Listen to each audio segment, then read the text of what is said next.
Of transfer, modes of transfer क्या होता है? मोड्स ऑफ ट्रांसफर आपका 3 तरीके से हो सकता है। Programmed input output, interrupt initiated input output, direct memory access.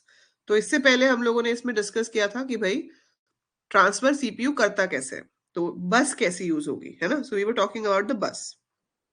अब है कि मोड ऑफ ट्रांसफर के प्रोग्राम के पॉइंट ऑफ व्यू से कैसे होता है। सो एक होता है प्रोग्राम्ड इनपुट आउटपुट, जिसमें यूजर क्या करता है, अपने प्रोग्राम लिख दिया। अब जैसे आपका सी का प्रोग्राम है, उसमें print F scan F use हो रहा है, तो जब प्रिंट एफ कमांड काम करेगी या जब स्कैन एफ काम करेगी तो उसको इनपुट आउटपुट चाहिए होगा। फिर वो जाएगा इनपुट आउटपुट के लिए और फिर वो देखता रहेगा कि डिवाइस फ्री है या नहीं, डिवाइस का स्टेटस चेक करता रहेगा बार बार बार बार बार बार। और जब वो फ्री होगा तो वो अपना इनपुट आउटपुट परफॉर्म करेगा। But there is a big difference between the speed of input output device and the processor. अब अगर आपने उसको कुछ प्रिंट करने के लिए कहा भी है, तो जितनी देर में वो प्रिंट का काम खत्म करेगा उतनी देर में तो सीपीयू 100 बार चेक कर लेगा कि दोबारा वो फ्री हुआ या नहीं हुआ। ठीक है, सो that is programmed input output. इसमें सीपीयू का बहुत टाइम वेस्ट होता है।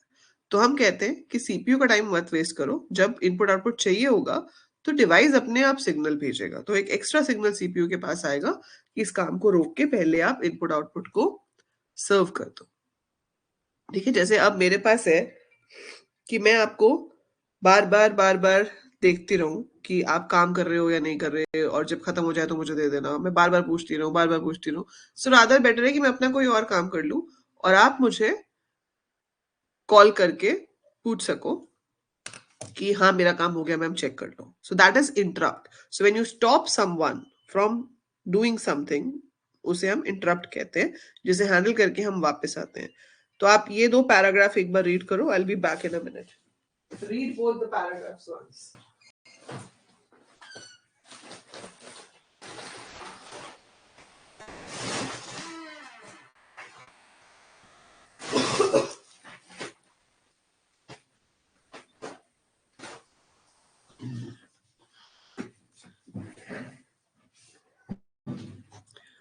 पढ़ा आपने? Good afternoon Vashishtha. पैराग्राफ्स पढ़े, समझ आया कुछ? Any word which you could not understand?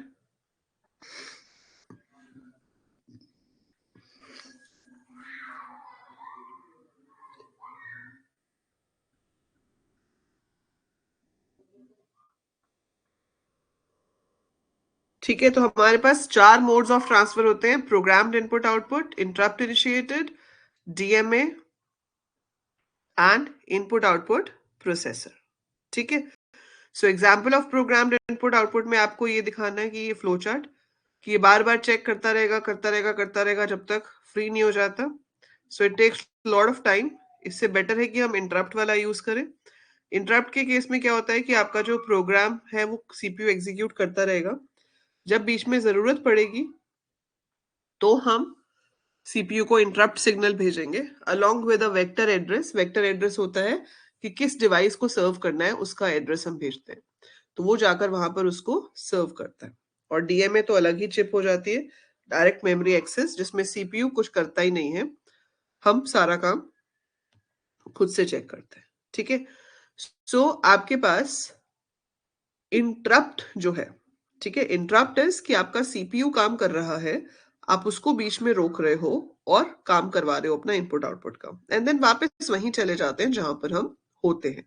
So priority interrupt is one way of dealing with input output interrupts. ठीक है, हर प्रोसेस जो एग्जीक्यूट हो रहा होता है उसका सीपीयू एक चीज बनाता है जिसे कहते हैं पीएसडब्ल्यू, प्रोग्राम स्टेटस वर्ड।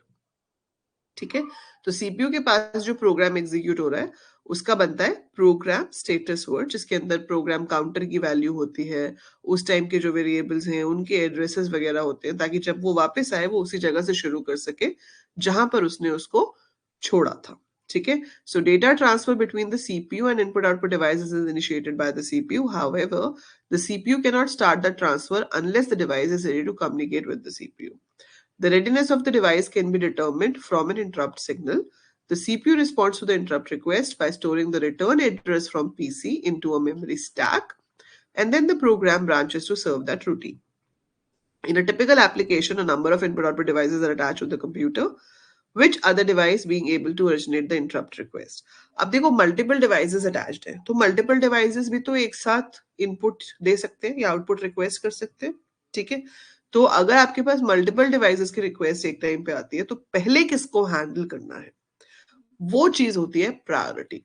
तो हम पहले किसको हैंडल करेंगे? So a priority interrupt is a system that establishes a priority over the various sources to determine which condition is to be serviced first when two or more requests arrive simultaneously. तो normally higher priority किसकी होती है? Input devices की. So higher priority interrupt levels are assigned to requests which, if delayed or interrupted, could have serious consequences. Devices with high speed transfer such as magnetic disk are given high priority, and slow devices such as keyboard, so input तो चलो ठीक हो गया, पर ये speed के accordingly भी आपकी प्रायोरिटी डिसाइड होती है, ठीक है। तो जो हाई स्पीड है उसको हम पहले सर्व कर देते हैं क्योंकि उसका टाइम कम लगेगा, और जो लो स्पीड है उसको बाद में सर्व करते हैं, ठीक है।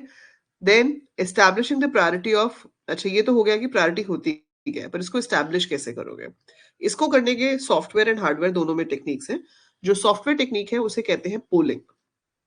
पोलिंग इज लाइक एक प्रोग्राम बनाएंगे हम जिसमें ये पूरी लिस्ट होगी कि सबसे ज्यादा प्रायोरिटी वाला कौन सा डिवाइस है। तो अगर आपके पास दो एक साथ रिक्वेस्ट भेज रहे हैं तो हम उनकी प्रायोरिटीज को कंपेयर कर लेंगे। So establishing the priority of simultaneous interrupts can be done by software और hardware. A polling procedure is used to identify the highest priority source by software means. In this method, there is one common branch address for all the interrupts. The program that takes care of interrupts begins at the branch address and polls the interrupt source in sequence. The order in which they are tested is the priority. तो सबसे high priority को हम सबसे पहले check करते हैं कि क्या इसको तो इंटरप्ट की जरूरत नहीं है, नहीं है तो फिर आप सेकंड वाले को चेक करते हो, फिर थर्ड वाले को। बस ये कोडिंग के थ्रू चेक हो रहा है, इफ एल्स के थ्रू, ठीक है। ये कोडिंग के थ्रू हो रहा है, बट हार्ड वायर्ड जो होता है वो कोडिंग से कहीं ज्यादा फास्ट होता है, कोडिंग थोड़ी स्लो हो जाती है। जिस चीज का सर्किट बना होता है वो बहुत फास्ट काम करती है। तो हार्ड वायर में आपके पास दो तरीके हैं, एक है डेजी चेनिंग प्रायोरिटी वाला, और दूसरा है ये प्रायोरिटी इनकोडर। अब इसमें होता क्या है हार्डवायर में, देखो डेजी चेनिंग प्रायोरिटी में क्या होता है, ये आपके डिवाइसेस हैं, इनको हम एक ऑर्डर में कनेक्ट करते हैं as per their priority. Sorry, इस डिवाइस की प्रायोरिटी सबसे ज्यादा है तो ये डिवाइस 1 है, फिर सेकेंड डिवाइस, फिर third device and so on. अब ये सीपीयू है, सबकी इंटरप्ट रिक्वेस्ट यहां जाएगी। मान लो ये दो डिवाइसेस ने एक साथ इंटरप्ट रिक्वेस्ट भेज दी। इंटरप्ट एक्नॉलेजमेंट कि सीपीयू कह रहा है ठीक है मैं तुम्हारा इंटरप्ट हैंडल करूंगा, सबसे पहले सबसे हाई प्रायोरिटी डिवाइस के पास जाती है, तो उसका प्रायोरिटी इन हो गया 1। इसको अगर चाहिए तो ये उसको रख लेगा और अपने एड्रेस को इस लाइन पे भेज देगा कि इस एड्रेस पे पड़े हुए कोड को एग्जीक्यूट कर दो मेरा काम करने के लिए, और आगे प्रायोरिटी आउट से 0 भेजेगा। तो ये डिवाइसेस काम नहीं कर सकते। पर मान लो इसको नहीं चाहिए होता तो फिर ये आगे भी 1 भेजता, इसको चाहिए तो फिर ये अपना एड्रेस भेज देगा और आगे 0 भेजेगा, लेकिन अगर इसको नहीं चाहिए तो ये आगे 1 भेज देगा।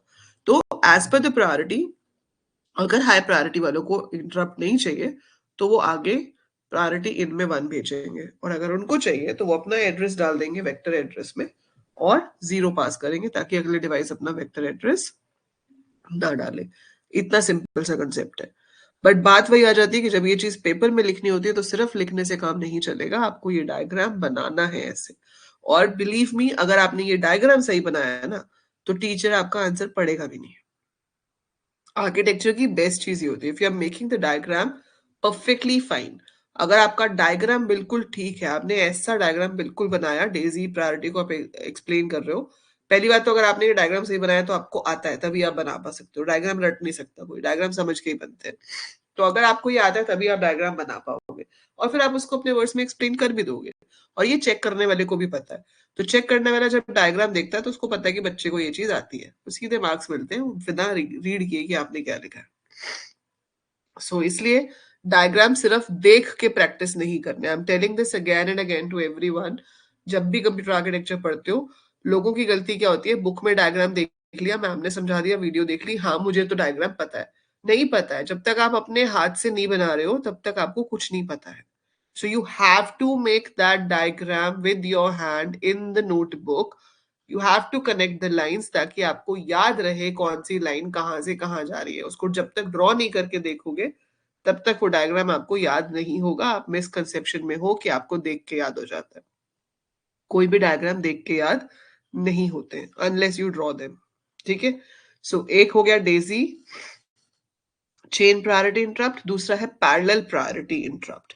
सो पैरेलल प्रायोरिटी इंटरप्ट में ये डायग्राम आपको नहीं करना है, वन स्टेज वाला, this you don't have to do, you have to do this one.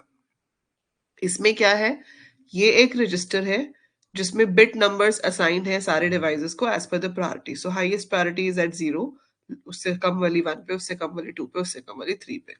और एक स्पेशल रजिस्टर यूज होता है जिसे मास्किंग रजिस्टर कहते हैं। अब एक बिट इधर से इस एंड गेट में जा रही है, इधर से एक बिट जा रही है। ठीक है, होता क्या है कि वो इस रजिस्टर के हिसाब से मास्किंग रजिस्टर को बनाता है। जैसे मान लो डिस्क ये कहती है कि मुझे चाहिए प्रायोरिटी, या प्रिंटर कह रहा है मुझे चाहिए, तो यहां पर ऐसे है। ठीक है, इन दोनों को चाहिए, तो यहां पे क्या होगा, जैसे ही यहां पहला वन आया, यहां वन होगा, उसके आगे वन आएगा ही नहीं, उसके आगे सारे जीरो हो जाएंगे।